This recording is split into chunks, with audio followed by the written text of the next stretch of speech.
आनंद दुबे जी, सीधे आपके पास आते हुए, इतिहास के गड़े मुर्दे एक दूसरे के कब तक उखाड़ते रहेंगे, वो कांग्रेस के और वो आरएसएस के? क्या देश को अब वक्त नहीं आ गया है कि इससे आगे बढ़ने की जरूरत है? और चीन, पाकिस्तान और तमाम दूसरे मुल्क जो हमारे लिए बड़ी चुनौती बन रहे हैं, उस पर भी देश के भीतर इस तरह की खालिस राजनीति होगी? आनंद दुबे जी। चित्रा जी, बिल्कुल वक्त आ गया है। आज आपका विषय बहुत ही महत्वपूर्ण है, कांग्रेस पार्टी की भारत जोड़ो यात्रा। लेकिन दुर्भाग्यपूर्ण है कि भाजपा की सोच पिछले कुछ वर्षों में बड़ी नकारात्मक सी हो गई है। जिस यात्रा का नाम हो भारत जोड़ो यात्रा, वह उनको दिखाई दे रही है भारत तोड़ो यात्रा। ये तो अपने अपने नजर का फर्क है, किसी को जोड़ो दिखता है, किसी को तोड़ो दिखता है। आप जानती हैं कि राहुल गांधी जी की यात्रा सद्भावना फैलाने के लिए है, प्रेम फैलाने के लिए है। 3500 किलोमीटर की यह यात्रा जो कई राज्यों से, कई शहरों से, कई गांवों से होकर गुजर रही है, रोजगार की बात करते हुए जा रही है, महंगाई पर चर्चा की बात करते हुए जा रही है, इस समय वर्तमान सरकार के कुशासन की बात करते हुए जा रही है। अगर कोई यात्रा निकालता है जिसका नाम भारत जोड़ो यात्रा है, वो चाहते तो कांग्रेस जोड़ो यात्रा कर सकते थे, किसी पॉलिटिकल पार्टी का नाम दे सकते थे, लेकिन उन्होंने सबको साथ में लिया। क्यों जरूरत है सर भारत जोड़ो यात्रा की? कितने राज्यों में है बीजेपी की सरकार और कितने राज्यों में है बीजेपी की सरकार अपने सहयोगियों के साथ? कितने राज्यों में है? मैं बता देती हूँ, सहयोगियों के साथ मिलकर 17 राज्यों में। उसके अलावा बाकी जगहों पर तो या कांग्रेस है या क्षेत्रीय दल हैं, लेकिन जहां से उनकी यात्रा की शुरुआत हुई है वहां तो बीजेपी है नहीं, जो भारत तोड़ रही है, जैसा कि आप लोग आरोप लगा रहे हैं। नहीं, तमिलनाडु, कन्याकुमारी और बाकी जगहों से। हाँ, राहुल गांधी जी चाहते नहीं, भारत जोड़ो यात्रा महत्वपूर्ण है, भारत जोड़ो यात्रा बड़ी है, पब्लिक का समर्थन आ रहा है, बहुत भीड़ उमड़ रही है, इसमें कोई दो राय नहीं है। लेकिन मेरा ये कहना है कि ये तो 17 राज्यों तक है, बाकी जगहों पर तो या कांग्रेस है या कांग्रेस समर्थित सरकारें या क्षेत्रीय दलों की सरकारें हैं। तो बाकी जगह तो भारत जुड़ा हुआ है या नहीं जुड़ा हुआ है, या हर जगह टूटा हुआ है भारत? चित्रा जी, ये भारत जोड़ो कोई फिजिकल, कोई खंड खंड ऐसा बिखरा हुआ उसको नहीं कहा जा रहा है। हाँ। भारत जोड़ो की पूरे भारत के 135 करोड़ लोग एक विचारधारा पर चले, सबके हाथों में काम हो, सबको रोजगार मिले, सबको किताबों से पढ़ाई मिले, सबको स्वास्थ्य मिले, सबको स्कूली शिक्षा मिले, विचारधारा पे चले भारत के लोग? यह भारत जोड़ने की बात हो रही है। कौन से विचारधारा पर? सद्भावना की विचारधारा, प्रेम की विचारधारा, जहां नफरत को कोई जगह न हो, वो विचारधारा।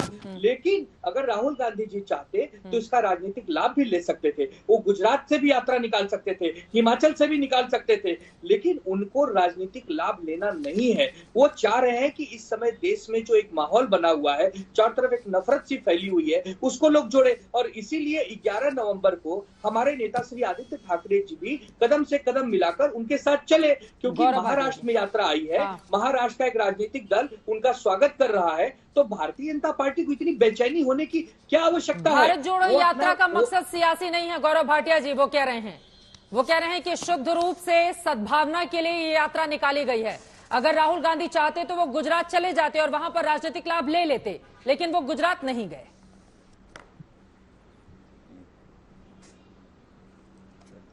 चित्रा जी, सबसे पहले मैं एक बात जरूर कहूंगा, और आप निष्पक्ष पत्रकार हैं, आपकी अपनी एक सोच है।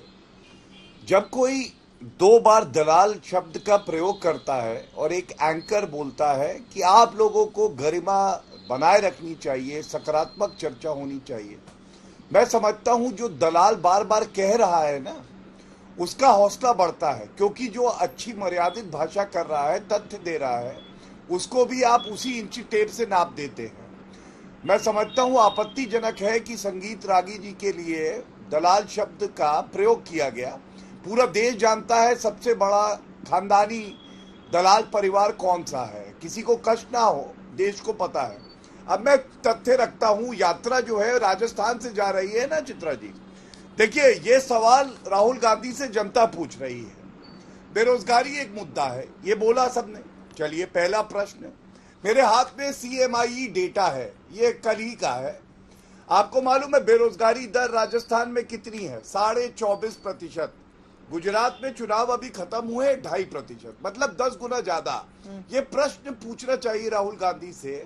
ये 25% बेरोजगारी दर राजस्थान में, और आप इधर उधर भ्रमण कर रहे, जहां सरकार है वहां तो कुछ किया ही नहीं। दूसरा प्रश्न जो मैं चाहता हूं कि पूछा जाए, महिला कितनी सुरक्षित है। मेरे हाथ में लास्ट जो एनसीआरबी डेटा आया है, देखिए प्रमाण के साथ, इसीलिए तथ्यों के साथ पूछ रहा हूं। राजस्थान में हुए हैं 6337 बलात्कार, एक भी हो तो बहुत ज्यादा है, और बलात्कार की दर है 16.4। इसकी तुलना गुजरात से करते हैं, बलात्कार का दर है 1.8, मतलब आप समझिए करीब करीब 9 गुना ज्यादा राजस्थान में महिला असुरक्षित है। तीसरी बात, पेट्रोल की बात करते हैं ना, आप बताइए सबसे महंगा पेट्रोल कहां है भारत में, आपको पता है? श्री गंगानगर 116 रुपए 50 पैसे आज, और नोएडा में 96 रुपए।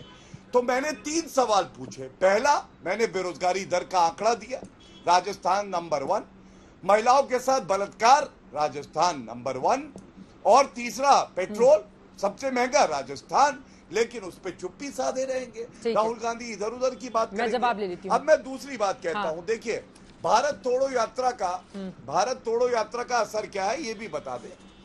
मुझे ऐसा लगता था कि कांग्रेस काफी बिखर गई है, और राहुल गांधी आज कहेंगे बिखरी हुई कांग्रेस को हम समेट लेंगे, लेकिन आज चिंता मुक्त हो गए हम लोग। उन्होंने कहा अभी कांग्रेस बिखरी नहीं है, अभी तो और बिखरना बाकी है।